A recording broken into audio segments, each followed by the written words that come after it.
नवापूर ते अमरावती महामार्ग चौपदरीकरणाचे काम संथगतीने सुरू आहे.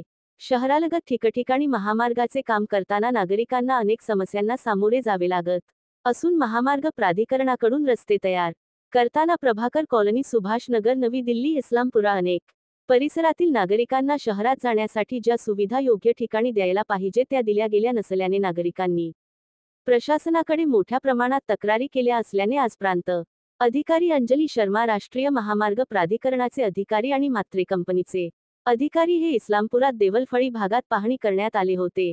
यादरम्यान पावसाळ्यात इस्लामपुरा, प्रभाकर कॉलनी, सुभाष नगरमध्ये पावसाचे पाणी या परिसरात शिरते व मोठे नुकसान झाले होते. याबाबत लक्ष वेधण्यात आले.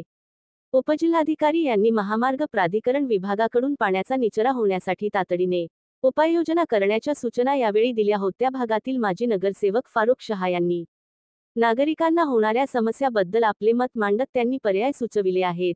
त्याबद्दल प्रांत अधिकारी अंजली शर्मा यांनी महामार्ग प्राधिकरण विभागाच्या अधिकारी सोबत चर्चा करून मार्ग काढण्यासंदर्भात पुढील कारवाई होईल अशा आशयाची माहिती दिली. शर्मा सोबत नवापूरचे पोलीस निरीक्षक बुधवंत, महसूल विभागाचे अधिकारी, तलाठी सर्कल व संबंधित महामार्ग विभागाचे अधिकारी उपस्थित होते. आदिवासी आवाज न्यूज नंदुरबार जिल्हा चॅनलला सबस्क्राईब करा.